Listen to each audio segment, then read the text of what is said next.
नमस्कार मित्रों, मैं हूं आपका दोस्त डॉक्टर वरदान सुमन और यह है आपका मनपसंद चैनल कथा, कहानी, किस्से। मैंने आपको बहुत सारी कहानियां सुनाई, कुछ ज्ञानवर्धक, कुछ रहस्यबोधक, कुछ अचंभित कर देने वाली। आज जो कथा मैं आपको सुना रहा हूं, आज जिस किस्से की हम बात कर रहे हैं, वो मैंने किसी किताब या किसी पुराण या किसी माइथोलॉजिकल बुक में नहीं पढ़ी थी। ये एक अनुभूत किस्सा है। ये किस्सा मैंने अपने जीवन में देखा है, जिया है। ये किस्सा है एक मुलाकात का, मेरी एक व्यक्ति से मुलाकात, बल्कि व्यक्ति से बढ़कर एक महान विभूति से मुलाकात, बल्कि कहना चाहिए एक महानायक, एक महामानव से मुलाकात।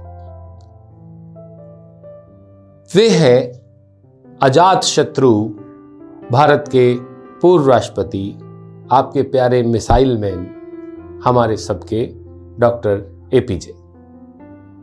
ये बात है 15 अप्रैल 2013 की। शाम के 7 बजे थे। दिल्ली की गर्मियां आप जानते ही हैं। मैं अपने एक मित्र, दिवंगत मित्र गुप्ता जी के साथ उनके बंगले पर गया। वहां पहले से समय तय होता है, आपको पता है। और मैं मन ही मन में सोच रहा था कि मतलब इतने बड़े आदमी से मिलने का सौभाग्य हमें मिला है, हम इस छोटे से समय का कैसे उपयोग करेंगे। मैं कैसे अपनी बात कहूंगा, कैसे वो अपनी बात कहेंगे, क्या आमने सामने मिलने का भी मौका मिलेगा, क्या बहुत सारी भीड़ में लोगों के साथ मिलने का मौका मिलेगा। बहुत सारे प्रश्न मेरे मन में कुलबुला रहे थे। और बस मैं ये सोच रहा था कि वो समय आ जाए, वो घड़ी आ जाए जब मैं जाऊं, उनसे मिलूं, उनसे बात करूं। फिर वो समय आया। अंदर से हमारे नाम की आवाज बुली। मैं वहां गया तो कमरे में वे अकेले अपने सहायक के साथ थे। अपने डेस्क पर बैठे हुए, वही चिर परिचित उनकी मुद्रा, उनका केश विन्यास और उनकी लार्जर देन लाइफ थॉट्स जो चारों तरफ उस कमरे में बिखरे हुए थे। जब मैंने उन्हें देखा लाइव, आमने सामने, तो मेरा रोम रोम ऐसा पुलकित हुआ कि मेरा मन कर रहा था कि बच्चों की तरह जाकर उनसे चिपट जाऊं। लेकिन आपको पता है, देयर आर प्रोटोकॉल्स। हम उनके सामने वाली कुर्सी पर बैठे और पहला प्रश्न उन्होंने मुझसे जो किया वो ये कि आपके भविष्य के विजन्स क्या हैं। सोचिए कि इतना बड़ा आदमी जब आपसे ऐसा भारी प्रश्न करे तो आपके मुंह से निकलने वाले शब्द भी होठों पर जम जाते हैं। मैं सक पका गया। उन्होंने मुझे काम करते हुए, उन्होंने मुझे कूल करते हुए कहा, हाँ हाँ आराम से सोच के बताओ, क्या करते हो, क्या कर रहे हो। उन्हीं समय, उन्हीं दिनों उनका एक कार्यक्रम चल रहा था जिसका नाम था व्हाट आई कैन गिव। मैं अपने देश को क्या दे सकता हूं। मैंने उन्हें उनके बारे में बताया कि आपका ये जो विजन था, इसे देखकर मैं बहुत प्रभावित हुआ और मैंने करीब 2000 बच्चों को हायर स्टडीज, जो बच्चे चार्टर्ड अकाउंटेंसी परस्यू कर रहे हैं, कंपनी सेक्रेटरी बनना चाहते हैं, कॉस्ट अकाउंटेंट बनना चाहते हैं, उन्हें फ्री में बहुत सारे सब्जेक्ट्स की कोचिंग दी है। ये सुनकर पहले वो मुस्कुराए और फिर उन्होंने मुझे जीवन का गुरु मंत्र दिया। उन्होंने कहा, कभी भी किसी को भी हायर स्टडीज या उन्नत ज्ञान मुफ्त में नहीं देना चाहिए। इससे लेने वाले की, यानी विद्यार्थी के मन में उस ज्ञान के मूल्य में कटौती होती है।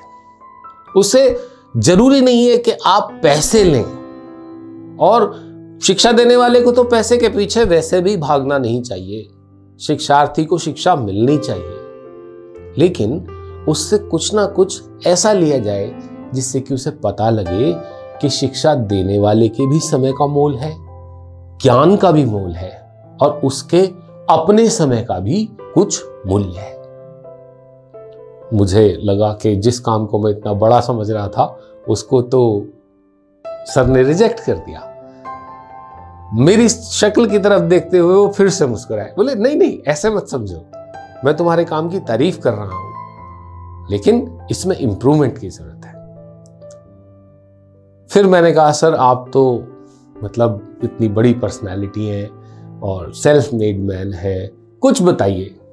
दूसरी बात जो उन्होंने मुझसे कही एक संक्षेप मुलाकात में, उन्होंने कहा कि कोई भी व्यक्ति अपने आप को सेल्फ मेड मैन कहता है तो मुझे उसमें शंका होती है। आज जब आप यहां आए हैं तो भी आपकी कई लोगों ने मदद की है, तब आप यहां पहुंचे हो, तो जीवन तो बहुत लंबा है।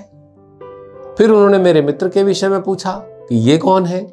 मैंने बताया गुप्ता जी हैं, मैं इंस्टीट्यूट चलाता हूं तो ये एक हॉस्टल चलाते हैं। तो बोले देखो इन्हें आप इसलिए साथ लाए ताकि आपके बराबर में एक ऐसा व्यक्ति रहे जो आपको संबल दे, जो आपको साथ दे। तो self made is a questionable thing. आपके आसपास रहने वाले लोग, आपका समाज, आपके गुरु, आपके भाई बहन, आपके दोस्त, आपके पिता माता, ये सब मिलकर आपको बनाते हैं। और हमें कभी भी इन लोगों के योगदान को भुलाकर अपने आप को सेल्फ मेड मैन इस तरह का कुछ कहने से पहले ये जरूर समझ लेना चाहिए कि हम अकेले खुद कितना कर सकते हैं और सबके योगदान को बराबर बराबर आभार व्यक्त करते रहना चाहिए।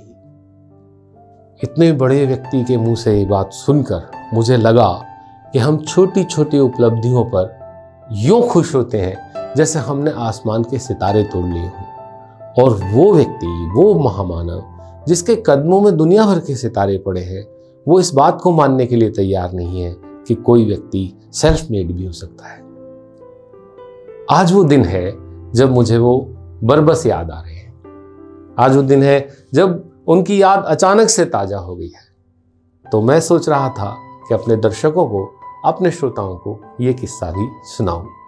मुझे उसी दिन जैसी आज भी फीलिंग आ रही है कि अगर सर होते तो मैं दौड़कर उनसे बच्चों की तरह लिपट जाता।